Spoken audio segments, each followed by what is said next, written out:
Hello అండి, అందరికీ నమస్కారం. ఈరోజు మాఘపురాణం 17వ అధ్యాయం చూద్దాము. కప్పరూపము వదిలిన స్త్రీ తన వృత్తాంతమును చెప్పుట.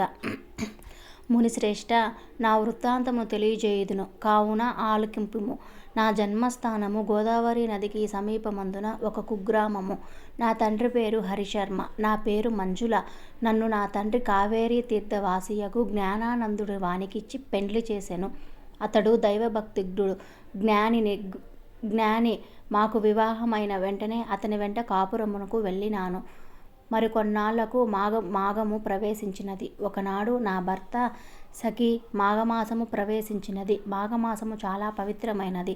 దీని మహత్తు చాలా విలువైనది. నేను నా చిన్నతనము నుండి ప్రతి సంవత్సరము మాఘస్నానములు చేయుచున్నాను.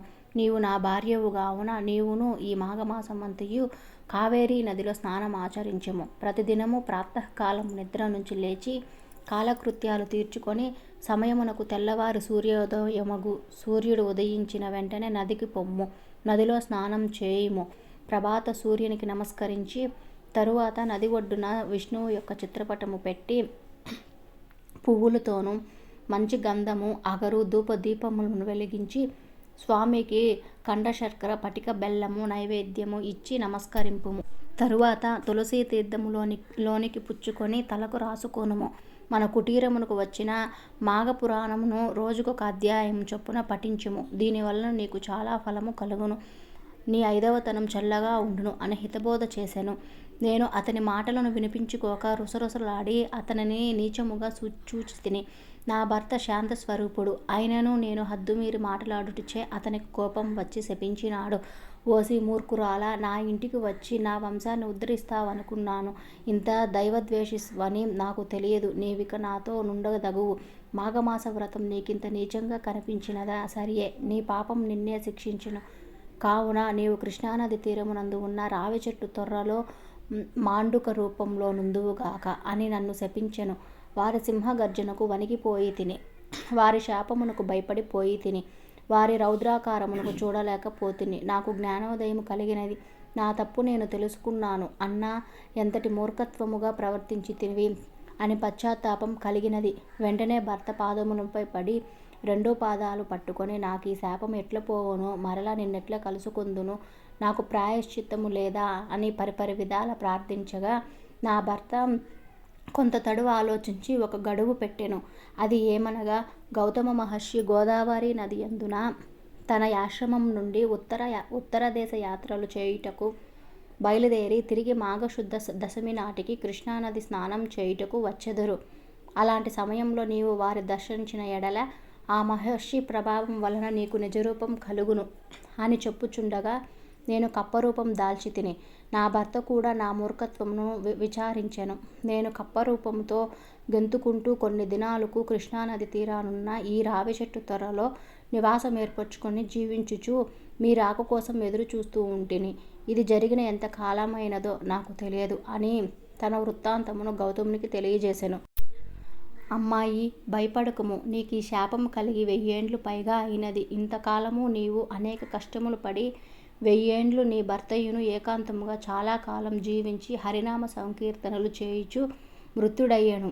అతడికిప్పుడు వైకుంఠములో ఉన్నాడు. నీవు తన మాటలు వినుదువు. ఎంత కష్టపడినావో తెలిసినది గదా.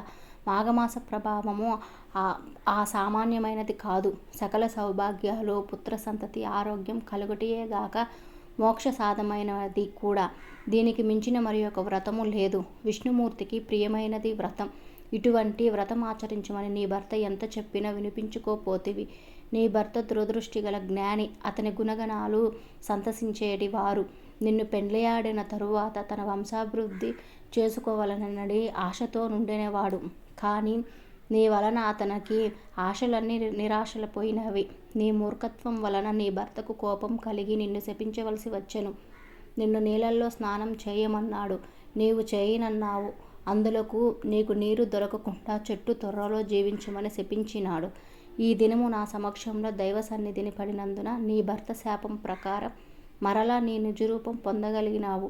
అందున ఇది మాఘమాసము, కృష్ణానది తీరము కాగా మాఘమాస వ్రతం సమయమున నీకు అన్ని విధాల అనుకూలమైన రోజు.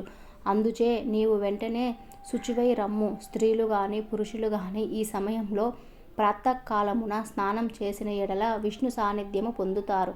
ఎవరైనా తెలిసి గాని తెలియక గాని మాఘశుద్ధ సప్తమి, దశమి, పౌర్ణములు యందు పాడ్యమి రోజున నది స్నానమాచరించిన ఎడల వారి పాపాలు నశించును.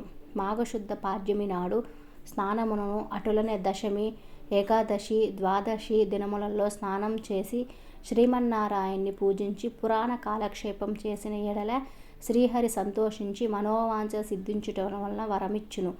భక్తి శ్రద్ధలతో మాఘపురాణం విని మోక్షప్రాప్తి కలుగును అని గౌతమ ముని ఆ మునివనితతో చెప్పినట్లు మహేశ్వరుడు పార్వతితో ఈ కథ చెప్పెను.